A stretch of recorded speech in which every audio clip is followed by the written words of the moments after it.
Does Apple still innovate? From Macintosh to iPod to iPhone, Apple has perhaps the most prestigious track record of any tech company, presenting numerous groundbreaking innovations that would directly spark revolutions across a plethora of industries, as well as dramatic shifts in society as a whole, and how we interact with the technology in our lives. If you went back in time and took someone from 2007, then brought them straight into 2025 and just walked around, they would likely be shocked at how different things are, and how important smartphones particularly have become. These essential pocket-sized devices that do anything and everything we could ever want. And this is all thanks to that newfangled iPhone Steve Jobs had just announced all the way back 18 years ago, a product that at the time was often deemed too expensive and too different to ever properly take off. But of course, if you take someone from nearly 20 years ago and drop them into today, they're gonna be surprised by how different the world is. But here's, I think, the craziest thing. If you took someone from 2012, only 5 years later, into 2025, they might not be so surprised. Because by the end of 2012, roughly 1 in 2 US adults owned a smartphone, and they had already become incredibly important to daily life for millions and millions of users. Smartphones already 13 years ago were ingrained into society as something far more important and essential than any flip phone had ever been. And now, while the phones we have today are certainly different and more important to be sure, they're still more or less the same thing as they were when the iPhone 5 came out. Just bigger, more immersive, and more powerful. By 2012, the world had already changed over into this new era of smartphones being this ever-present facet of our culture. And 13 years later, things just haven't changed nearly as much as maybe people would have expected. Sure, we do have some pretty cool new tech, like the absurdly expensive Apple Vision Pro, but have you ever actually seen anybody use one before? In 2012, I was only 12 years old, but I probably would have almost expected something like the Vision Pro to be worn by nearly everybody. It seems like this sci-fi-esque natural evolution of our technology, taking over more and more of our daily lives and our actions. But the reality is, we're not there yet. The Vision Pro, while innovative and impressive from a hardware standpoint, isn't actually a game changer. It's not something that's quickly catching on. In fact, it isn't really selling that well due to being as expensive as it is. And ultimately, you just can't do a whole lot more with it than what you already can do with your laptop and your smartphone. The Vision Pro is absolutely an example of modern Apple innovating, but it's not an example of Apple actually changing society like they used to be able to do. What made Steve Jobs' Apple so unique is how seemingly easily they were able to just change the world in almost immediate, noticeable ways, often even outside of their own industry. When the iPod came out, it was an extremely impressive MP3 player, but in conjunction with the iTunes Store, it managed to revolutionize the music industry and lay the groundwork for online marketplaces to become as omnipresent as they are today. Music piracy was out of control in the late 90s to early 2000s, and what killed it wasn't any government intervention or fear-mongering campaigns telling you wouldn't download a car. What killed it was an easier, simpler, and better solution than the actual piracy. It was this all-in-one store on your computer linked to your own account that could easily sync up with your iPod and was so much more convenient than pirating low-quality songs could ever be, all for 99 cents a pop. It was genius. And while the iPod itself with its small hard drive was a brilliant piece of tech, it was the context surrounding it that really made it as successful and influential as it became. And of course, it led to Apple eventually being at a dominant position where they were able to make an absurd, crazy gamble with iPhone, and then there was iPad only a few short years later. But since then, since Steve Jobs has passed away and Tim Cook took the helm, Apple hasn't been the same company. They seemingly haven't changed the world or tech industry in the same way they used to so easily. Hey, how's it going? I'm Josh from 91 Tech, and today we're asking the big question: does Apple still innovate?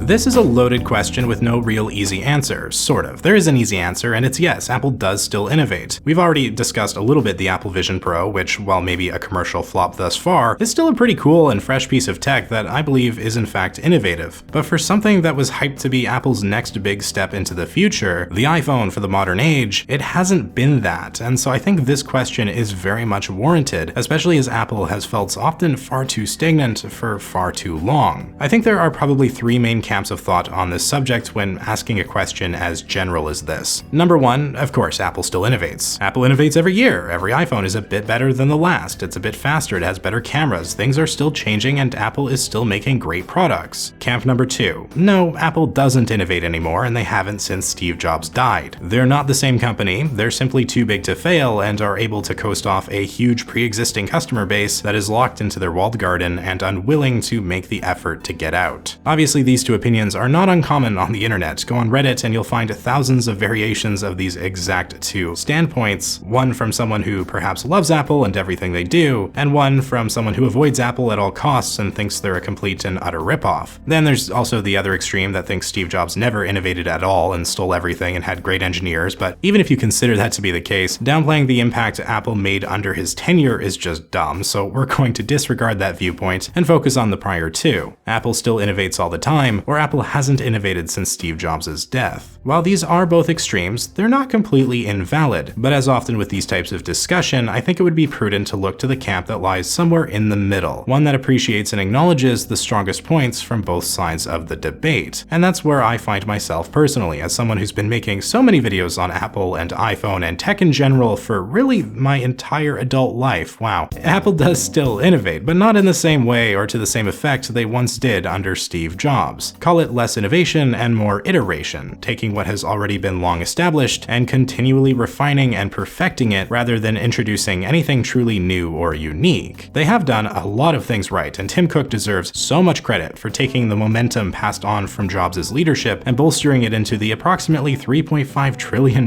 behemoth that Apple is today. For some perspective, they were worth under $400 billion by the time Steve Jobs passed. Apple, in my opinion, has done a tremendous job in refining the technology that was already established under Jobs over the past decade and a half, iterating on what was already so successful. But what made Jobs so unique is that he was never complacent. He never sat still. He was always looking for the next big thing, even if it could and would cannibalize his own business, like how iPhone basically killed iPod, a risk that I don't think any other company would have taken. It's what made Apple so exciting back in the day, the feeling of anticipation that would build before the next WWDC or Macworld event, where we could see whatever brilliant innovation Jobs had cooked up next, and whatever he could possibly pull out of his pocket this time. It also helped that Jobs was so good at presenting these products and was kind of just the master of marketing, not only with the actual events themselves and how he spoke and paced himself, but how firm he was on keeping secrets in-house and avoiding leaks to the media, so you never really knew what was coming next. When there were leaks, like the iPhone 4 prototype that got scooped up by Gizmodo, he was furious. Privacy was everything for him, and it should be for you too. Yeah, that's right, this is a sponsor segue. You're welcome. Do you use the internet? Do you enjoy keeping your privacy actually private? Wow, me too. We have so much in common, and that works out because today's video is sponsored by ExpressVPN. Recently, I was traveling in the beautiful state of Arizona in the US and needed to rely on hotel Wi-Fi for getting work done on either my iPhone or MacBook, which, this being an unencrypted public Wi-Fi network, can be very risky, as anyone with some basic expertise can steal your personal information such as credit cards, emails, passwords, you name it. But thankfully, ExpressVPN provides best-in-class encryption, acting as a tunnel between your device and the internet in order to keep your online activity private and secure. Even at home, your internet service provider can see everything you do, and are probably selling that info to online advertisers. Yeah, they can do that, even if you're using the not-so-incognito mode. With a VPN, your network traffic is rerouted through completely secure servers, so your ISP or any other prying eyes can't log any of your online activity. And hey, being from Canada, when I was in the US, I couldn't help but notice the Netflix catalog was completely different. With ExpressVPN, you can change your location to any of 105 countries, unlocking thousands of new shows and movies on places like Netflix and Disney+. If you missed The Office on Netflix, you could always go over to Canada for a while, because we still have it. Find out how you can get 4 free months using this QR code here, clicking the link in the description, or just go to expressvpn.com/91tech so you can keep your private information actually private with ExpressVPN. Big thanks to them for sponsoring this video. It's a huge help. And now let's get right back into talking about why Apple kind of sucks now. Okay, maybe not sucks. That might be a bit harsh. They just don't quite innovate like they used to. Now, it's easy just to look at what products have come out under Steve Jobs' Apple versus the Apple of today and draw some not so positive conclusions. Even if you just look at when Jobs came back to Apple in 1997 and we run down some of the highlights: iMac, iPod, iPhone, MacBook Air, iPad, again, just a few, and it disregards all the iterations of these products along the way that were so vital, like the iPod Nano, iPhone 4, even iPad 2, which was an amazing improvement over the first generation and came out not even a full year later. In fact, all of these products came out in a relatively short span of time, specifically 14 years from Jobs' return in 1997 to his death in 2011. Hey, that's a convenient amount of time because wouldn't you know it, we're now 14 years down the road from 2011. And what big new products has Apple launched since then? Well, Apple Watch for one. There's AirPods, so you could count those, right? There's some low-key products like, HomePod. Does that count, maybe? Oh, and then of course there's the Vision Pro. That's a big one, and I genuinely, when writing this, almost forgot to include it, despite just talking about it a few minutes back. Maybe that's because I myself don't own one, or maybe it's because its impact has been so minimal, but I'll leave that up to your own personal interpretation. Now, if we extend things to existing product lines, there have been some amazing products from Apple. The M1 MacBook Air, for example, is one of the best laptops ever made, in my opinion, and we'll get to that. But when it comes to big new products under Tim Cook, different new product categories, there's been very, very little come out, and there's really no debate about that. Heck, we could even downplay some of the existing new products if we wanted to, since they really weren't anything that new. Apple Watch, well, smartwatches already existed. Heck, under Jobs, the 6th generation iPod Nano could work as a watch, and that thing was from 2010. I used it as a watch back in the day. Still, when Apple Watch came out, I do think it was innovative, and still remains to this day the best smartwatch on the market, at least if you own an iPhone. It's great, plain and simple, even if it wasn't the most groundbreaking piece of technology ever, and arguably more of an accessory than a standalone product. And actually, the issue of these being accessories more than anything else doesn't go away. AirPods are awesome, and they were innovative, and they pushed pure wireless earbuds into the mainstream. Yeah, the headphone jack being removed sucked, but I've complained about that enough before. But as great as they are, AirPods are accessories to iPhone, even far more so than an Apple Watch is. The HomePod I mentioned more as a joke than anything else because that thing flopped hard and was really just a pretty mid smart speaker that Apple made because everybody else was making a smart speaker, but still, it's also an accessory more than anything else. The only truly standalone brand new product Apple has released since Steve Jobs, something for a completely different market outright, is the Apple Vision Pro, an AR/VR headset that admittedly seems pretty cool and innovative, but is way too expensive and has not hit any mainstream appeal as of yet. Aside from that, everything else Apple has been doing has simply been iterations on existing product lines. And in fairness here, there has been some real innovation and real change that has massively impacted the world and the tech industry.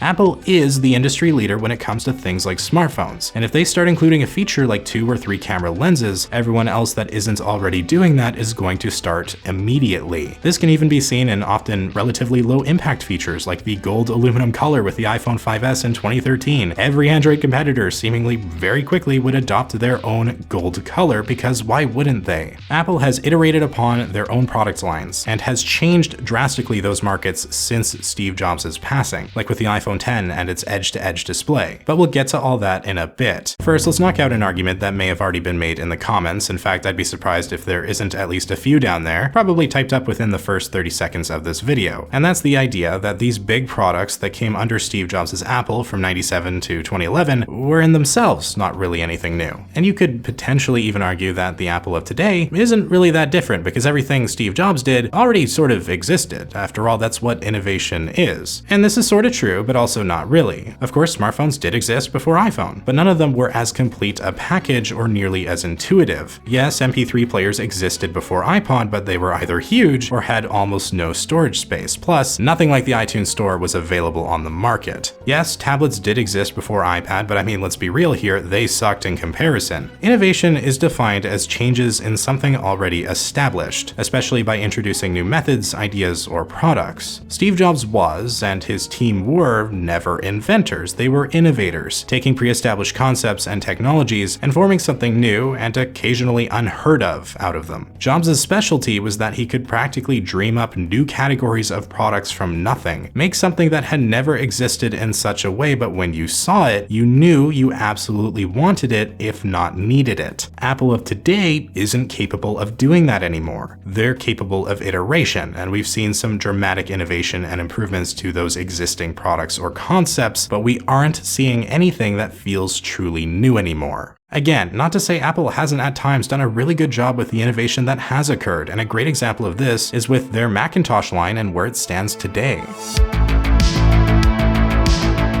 There was plenty of innovation with Apple's computers under Steve Jobs. After all, when he retook over, they were still Apple Computer, that was their title, and making computers is all Apple really did. And I think it's those two new Mac lines under Jobs that stand out as the most important innovations under his tenure, the second time he was around anyway, the iMac and MacBook Air. And you can argue both of these weren't really new per se. iMac, well, I mean, it even looks like Jobs' own Macintosh from 1984. It's all in one, it's more colorful, but it's the same basic idea, a computer with a built-in display. The difference is the timing, the design, and how easy this thing was to use. Computers in 1998 were still very abstract concepts, and in the minds of many consumers were something that belonged in an office environment. These gray and beige mystery boxes that had jumbles of wires and a monitor and were used for spreadsheets and Word documents, or even that newfangled information superhighway everyone keeps talking about. In comes the iMac, the I standing for Internet, by the way. It only had a few ports, getting rid of a bunch of the unnecessary ones like the old floppy drives, while including future standards like a CD drive and USB. I talked about this in my recent Why is Apple So Stubborn video, so I'm going to gloss over this, but the iMac was hugely influential for being simple, easy, colorful, and actually cool. A product you would want to show off in your home because it looked good on your desk. It's not something you would feel inclined to hide. The other Big Mac that came out under Jobs, not that kind of Big Mac, was I think probably the 2008 MacBook Air, which practically invented the Ultrabook. It was incredibly thin, the thinnest laptop ever made at the time, dropped the CD drive, which again was somewhat controversial, but focused on being compact and still powerful, unlike say the cheap netbooks from around the same time. I would argue the MacBook Air is one of the most important laptops ever released and was essential for making laptops as a whole significantly better and more mainstream. But of course laptops weren't new either. Apple's own PowerBook 100 is still one of the most influential of all time and looks fairly modern despite its age. Even so, the MacBook Air was a new product line for Apple and one that ushered in the modern Ultrabook laptop that has become so prevalent today within the computer industry. It was also a great example of how important Steve Jobs' presentation ability was to the perception surrounding new Apple products. The way he pulls out the MacBook Air from this manila envelope in order to show off that form factor, it's absolutely brilliant. Now there is actually a strong comparison to this laptop though from modern times, and that comes with the aforementioned M1 MacBook Air from 2020, which was an incredible laptop at a shockingly amazing value, with Apple switching from Intel to their own Silicon M series chips. This thing was absolutely amazing and blew away basically all the competition in 2020, forcing the laptop market to kick things into a higher gear. And while the playing field has definitely gotten more level today, that doesn't downplay how important and innovative this laptop was. Now of course, Apple moving to their own silicon chipset had been in the works for a long time, and if we want to be specific, we could go all the way back to 2010 with the iPhone 4 and the A4 chipset, Apple's first custom ARM-based processor that they made themselves. Over the years, Apple's chips would improve more and more to the point that now they're not only able to compete with, but even at times surpass Intel and AMD. More competition is always a good thing, as it forces companies to avoid becoming complacent lest they lose their market share. These chips are a great example of modern Apple innovation, and the engineers designing these things deserve all the credit in the world. Things have slowed down since that initial leap in 2020 to be sure, but that's to be expected. The fact that Apple could move to their own in-house solution so easily while maintaining compatibility with Intel Macs as well is very impressive. Under Jobs, we saw the much messier PowerPC to Intel switch in 2006, which saw even very expensive Macs like the Power Mac G5 that had used a PowerPC architecture become quickly obsolete in favor of Intel-only software and updates within only a few short years.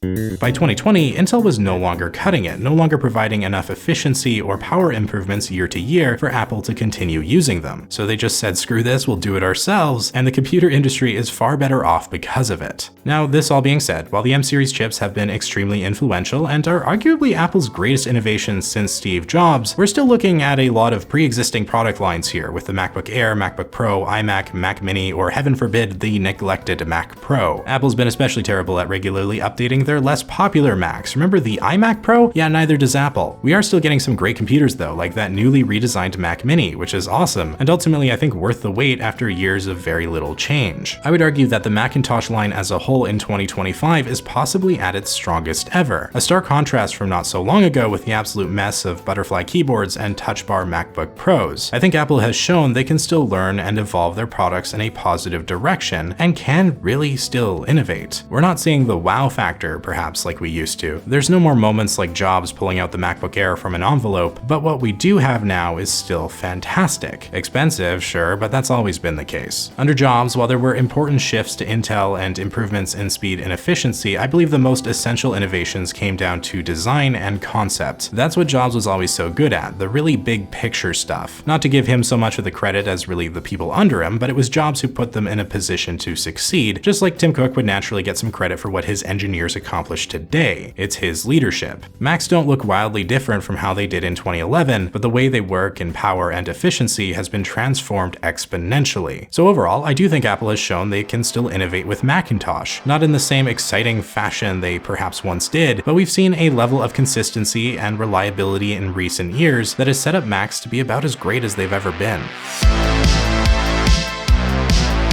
There are really only three main product categories Apple has continued since Steve Jobs' passing, with iPod having long gone the way of the dodo bird. You've got Macs, iPads, and iPhones, the latter two being still relatively recent additions within Apple's lineup by the time Tim Cook became CEO. iPads have evolved over the years, to be sure, but we haven't really seen any completely drastic changes. Yeah, bezels have slimmed down, but the software, despite becoming certainly more robust, still just can't compete with actual macOS. iPads are great, don't get me wrong, but I do think that what we have right now isn't inherently that much different from the 2011 iPad second generation. You're still looking at a slab of aluminum and glass, it just so happens to run iPadOS instead of iOS nowadays. Bezels are thinner, the displays are better, we have Apple Pencils, but if you were to time travel back to 2010 and show someone an iPad from 15 years later, I don't think they'd be that surprised by what's new. It's sort of exactly what you would expect, and that's fine because iPads have always been great, but there's a sort of limit to this product until you give it full-blown macOS, at least in my opinion. The utility is hindered by being this weird in-between option from iOS to macOS, and Apple has never really seemed to know how to treat these things. I mean, just look at the What's a Computer ad from years back that got lambasted by the internet. What you doing on your computer? What's a computer?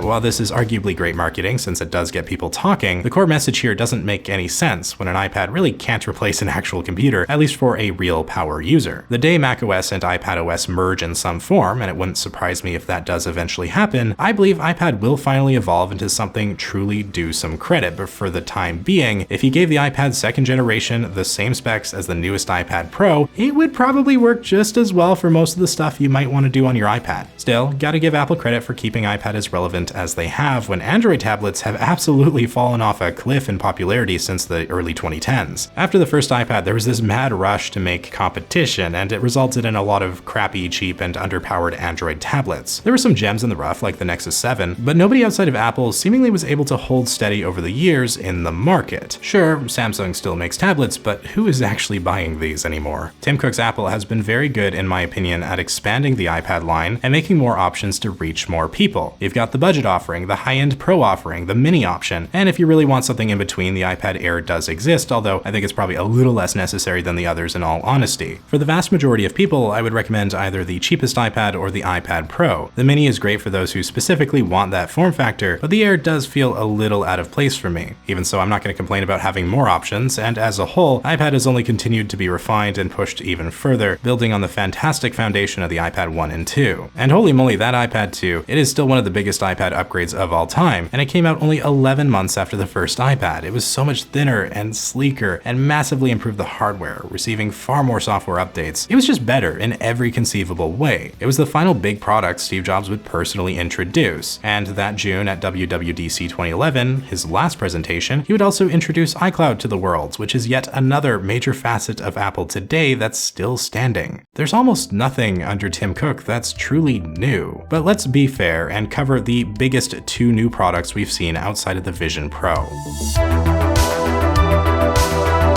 We won't take too long on these, but both the Apple Watch and AirPods have been fantastic additions to Apple's offerings from under the Tim Cook era. They're accessories more than anything else, but in fairness, they're very, very good accessories. The first Apple Watch was announced in 2014 and released in 2015, quickly becoming the world's best-selling smartwatch. 10 years later, you see Apple Watches everywhere, and there's a reason for it. They're awesome. They're sleek, functional, convenient, and work perfectly with your iPhone. If you don't have an iPhone, sure, there's not much point of buying one of these over something from Samsung or a Fitbit or anything, but if you do have an iPhone, there's literally no better product. It helps reinforce Apple's walled garden ecosystem. If you get the iPhone, and then later you get the Apple Watch, now even later, when you want to get a new smartphone again, you kind of have to get an iPhone because you've already got the Apple Watch. It's a brilliant cycle, and while Apple Watch hasn't changed a whole lot since, I would even argue, the Series 4, Series 5. Heck, I'm still using my Series 5 after almost 6 years now, though battery life is definitely starting to feel its age. As a whole, Apple has done an amazing job with their Apple Watch line, and these things are just extremely impressive. They've even expanded it a lot, having the Budget SE offering, their higher-end series model, and then the Ultra model for those who either have too much money or are into the extremes of life. Then there's AirPods, originally released in late 2016, along with the iPhone 7 and 7 Plus, phones that removed the headphone jack, resulting in a whole lot of controversy. And yeah, let's be real, that was done to sell AirPods and it does suck, but thankfully, AirPods themselves are amazing. It's easy to forget, but Bluetooth earbuds were often more trouble than they were worth around this time. Connection issues would be frequent, and even just the initial pairing process was always a pain. Plus, you had to always remember to charge them. Most of them still had some sort of wire connecting the buds, but then there's AirPods with 0 wires, a convenient carrying case, and near instantaneous pairing. Yeah, at first they looked silly. People joked about putting Q-tips in your ears, but it really didn't take very long for people to get used to it, did it? Once you had your AirPods hooked up, they just worked forever, and it's how easy these things are that have always been the reason they're so popular and widespread, much more so than sound quality or pricing. If you have an iPhone, you might as well have AirPods, and again, you get into that same cycle of being locked into an ecosystem. It's just a good thing, it's a pretty great ecosystem. You also here as well have Apple's lower end and higher end options depending on your preferred price point, and I appreciate how well they've really refined AirPods over the years. The shorter stems, being able to basically click them rather than just having to tap them, and everything about these have just gotten better and better. I'm still using first generation AirPods Pros after quite a few years, and while they only last a couple hours on a single charge at this point, they'd still get the job done for me and take very little time to charge up when needed. So in short, AirPods are awesome, Apple Watches are awesome, and if we're going to be discussing Apple into innovation, we can't just ignore them because they aren't this wholly new category of tech product. They've become core aspects of the Apple ecosystem and experience, and their commercial success is, in my opinion, absolutely earned. But still, these are accessories, not core products, and it's about time we talk about the big one. Let's move on to the third main product category and the most important one to Apple's success, iPhone. This is it, the big one, the device that finally had Apple Computer becoming just Apple, as society completely morphed to incorporate smartphones into our daily lives. It's impossible to fully get across just how bold the first iPhone was and how necessary it was to have a visionary like Steve Jobs acting as CEO to make this work. The iPhone was presented as 3 devices in one, a phone, an iPod, and an internet navigator. Together, you had iPhone. This was at a time where Apple was very successful, almost solely thanks to iPod, and yet here was Jobs going all in on a device that would inevitably one day kill iPod off completely by just replacing it altogether. This is one of those things the vast majority of CEOs wouldn't be willing to do, to risk cannibalizing their main cash cow, to do something so bold and incredible, to not just play things safe. If there's one thing Tim Cook is good at, it is playing things safe. And hey, that's a strategy that quite frankly works. And if Jobs had played things safe and made iPhone a product that was perhaps meant to be used in conjunction with iPod rather than replacing it outright, there might have still been a lot of success. But I guarantee nowhere near the growth Apple would experience thanks to the fact that Jobs was in fact willing to take that risk.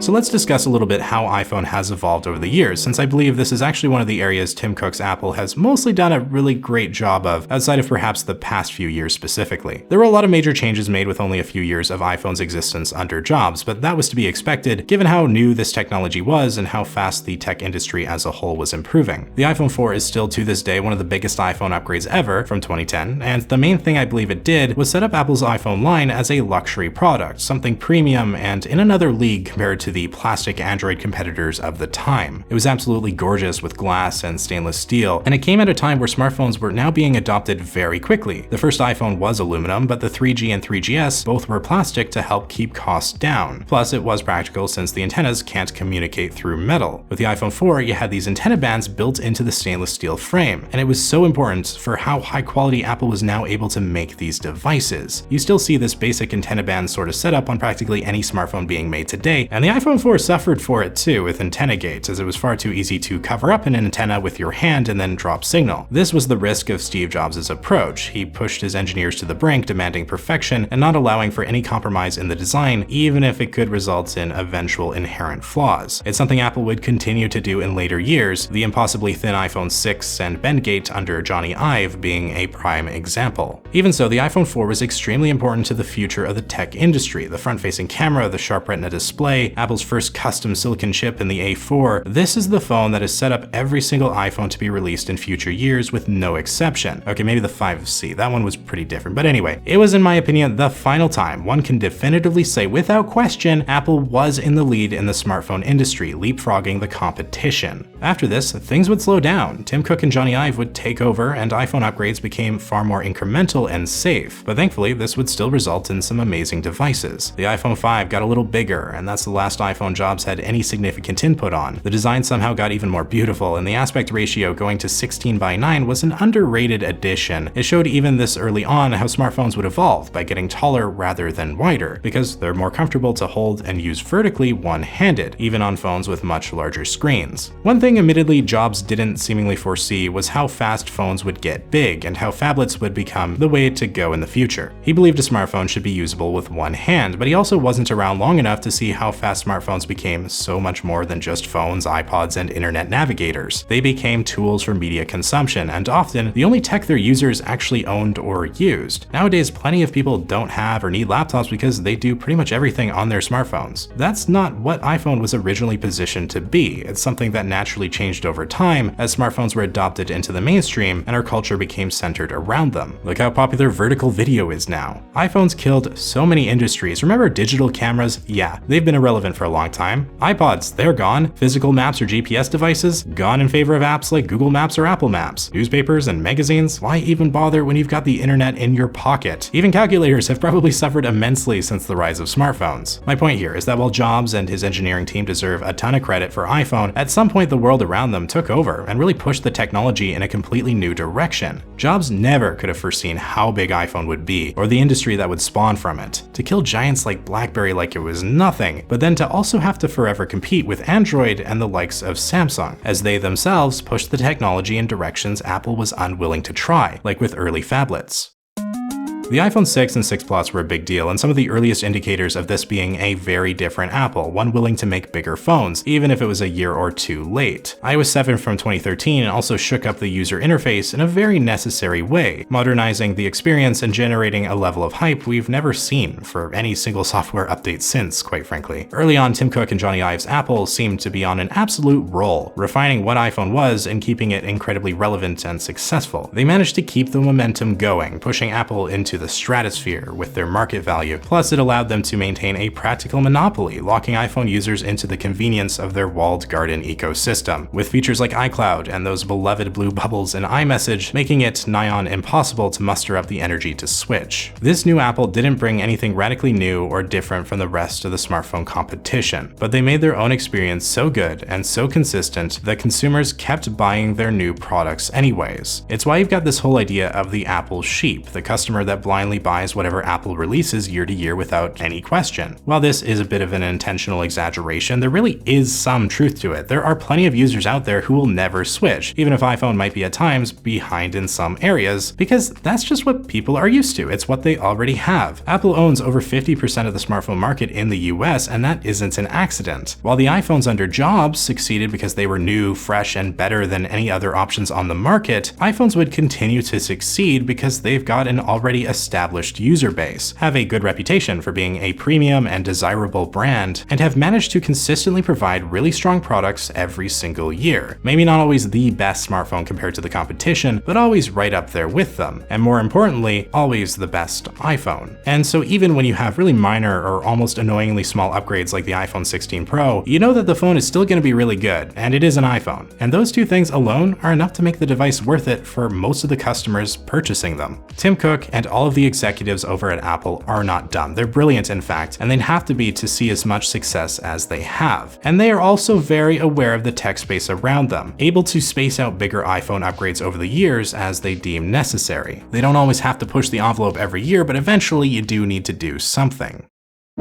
Of course, the iPhone X is easily the most exciting iPhone we've seen under Tim Cook. It was a dramatic shakeup, and while a lot of the biggest features had already existed on Samsung or other phones, like with the OLED display, this was still an incredibly innovative device. The edge-to-edge screen, the notch and Face ID, the intuitive gesture system, and emoji. Even the design felt like a bit of a renaissance after many years of similar-looking slabs of aluminum. Since the iPhone X, however, things have slowed down. We've had sizable upgrades in certain years, to be sure, but nothing on the same scale. The iPhone X felt like Apple had once again leapfrogged the competition just one more time and made something truly fresh and new. It showed that this was a company that still could push boundaries, and in my opinion, this is the only iPhone that's ever truly been worth that $1,000 price tag. It was that ahead of the game, even if it didn't take too long for competitors to catch up again. It's no secret that the iPhones of recent years have barely changed in any substantial ways, even with some solid incremental additions like the dynamic island and cameras continually improving. But the rest of the smartphone market is really no better off. I mean, look at Samsung phones from the last few years. They all look practically identical as well. The entire industry is in a rut. As phones are already so good, there's less and less room for real change each year. Of course, something Apple's avoided to this point is foldable phones, which would be interesting to see from them, but I maintain that foldables, while cool, aren't really necessary. It's great for the niche subset of users who enjoy using them and find the form factor convenient, but it's a gimmick that doesn't really push the needle for me. It apparently hasn't pushed it for Apple either, given their avoidance. I wouldn't be surprised if we did see a foldable iPhone one day, but I'm far less surprised that we haven't to this point. They're just not practical for most people. Not when they're gonna cost you like $2,000. A normal iPhone is expensive enough as it is. The iPhone 17 coming fall 2025 is supposedly going to be a major shakeup, slimming down the experience and being a finally substantial upgrade and change, and hey, cool, I hope it will be. But it's hard to imagine anything Apple could do to really shake up the experience like the iPhone X did. It's hard to imagine an iPhone that could ever truly leapfrog the competition again, though it is certainly possible. iPhone is one of the most important and influential products of all time, and its legacy has been continued quite admirably for the most part, I believe. We've just hit a point where technology isn't progressing the way that it used to, in part because I don't think anybody really knows where it's going yet. Artificial intelligence is this hot new buzz term to throw around, but it's not something most people actually need or will really use day to day, at least not yet. Personally, I don't believe Apple will ever make a new product that can in any way rival how iPhone managed to change the world. And in fact, it's hard to imagine any company making any device that could even come close. What you need in order to make something like the iPhone, something so unique and innovative that it manages to alter how society functions as a whole, what you need is someone with a vision.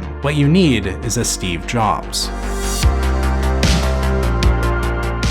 The only product even remotely close to the iPhone that we've seen come from Tim Cook's Apple is the Vision Pro, which feels more like a joke than anything else. There are some clear parallels, mind you. This wasn't something completely new. VR headsets already existed, but then smartphones existed before iPhone as well. This was just approaching it in a new, unique, and creative way. On paper, the Vision Pro is super cool and more robust than any other options on the market. It's also more expensive, just like iPhone. But unlike iPhone, it's not doing anything so out of the box or different that it becomes a must-have product for customers. You don't need it. Nobody needs it. And if anything, it's ultimately far more inconvenient than just using a MacBook and your iPhone that you already have. No one needs a Vision Pro because it doesn't do anything you can't already do with the products you've already spent potentially thousands of dollars on. Sure, you could have the ultimate combo of MacBook, iPhone, and Vision Pro, but what's that going to do for you? Even Apple doesn't really seem to know what to do with this thing. Oh, you want to watch movies? Cool, except I've got a TV that I can watch from my couch without some heavy piece of with plastic pressing into my face, I really don't see a world where the Vision Pro would have taken off unless it was significantly cheaper. I'm talking at least, probably at max $1,000, same as an iPhone, or I think it could have been successful if it was the size of regular glasses, similar to AR glasses we've seen from like Ray-Ban and Meta. A form factor that isn't distracting, clunky, or intrusive, something that won't make everyone turn and stare at you when you walk by. We're not quite there yet, and whether or not we ever get there, I'm doubtful Apple will be the ones to make it a reality. This whole idea or notion that Tim Cook has ruined Apple or hindered their innovation compared to Steve Jobs isn't unfounded or unreasonable, nor probably even untrue to some extent, but I do think it is at least a bit of a misnomer. No single CEO is going to ever replicate what Jobs was able to do. He was one of the most influential visionaries in history, with a story so wild that it's a real pity there's only 2 movies about him and only 1 good one. Well, kind of 3, and that one's pretty good too. To discount everything Tim Cook does though, and everything his company has accomplished, that would be unfair, not only because it's worth so much now and how it's prospered in the last decade and a half, but also because it was Steve Jobs who put Tim Cook into this position to begin with.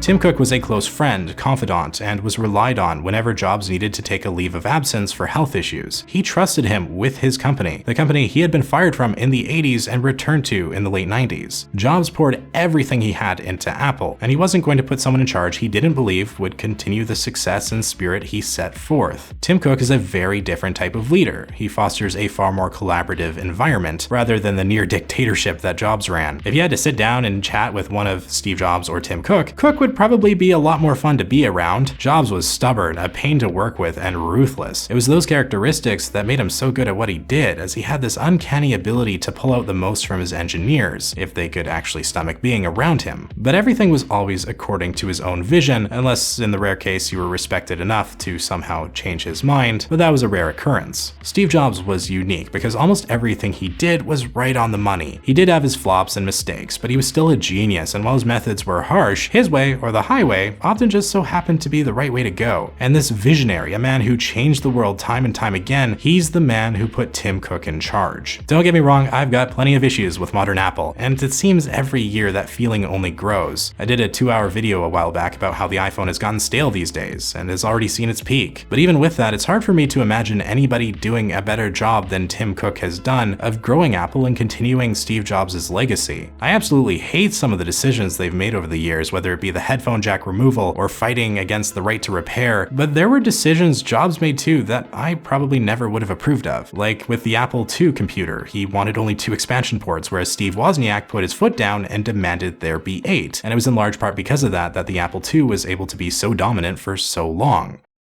Jobs liked things simple, but it wasn't always to the benefit of the consumer. And the Apple of today, while sometimes too extreme or annoying in this regard, has certainly followed through on that mindset. After all, as we have discussed before, Apple is stubborn. That's what makes Apple the company it is today, for better or for worse. And while they may not innovate quite the way they used to, while we aren't seeing mind-boggling new tech products that revolutionize the way we think and interact with the world, even if that's what they're trying to do, Apple is still making great products, and I don't think that's going to change anytime soon. One of the things that really hurt Apple was after I left, John Sculley got a very serious disease.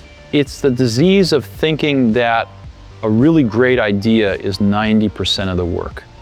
And that if you just tell all these other people, here's this great idea, then of course they can go off and make it happen. The problem with that is that there's just a tremendous amount of craftsmanship in between a great idea and a great product. Does Apple still innovate? Yes. Not in the same way they used to, and they're definitely not the same company they were under Jobs, but they do still innovate. And there's nothing wrong with buying their products if that's what you feel inclined to do as the consumer. Just like there's nothing wrong with feeling disgruntled by the lack of change in what they're doing year to year. And hey, Apple's big enough as it is. Maybe it's not such a bad thing. They're not the sole company revolutionizing the tech industry with new products anymore. Apple still innovates in their own way, and that's absolutely okay by me. So with that, I think I'm right about done here. Hopefully you found this video interesting. I would love to hear your thoughts. Please comment down below everything you think about this. Does Apple still innovate? Hit that like button, consider subscribing for more tech content. I'd really appreciate it. Huge shout out to the channel members for being amazing people. Thank you all so much for watching. I am Josh from 91 Tech, and I will see you all next time.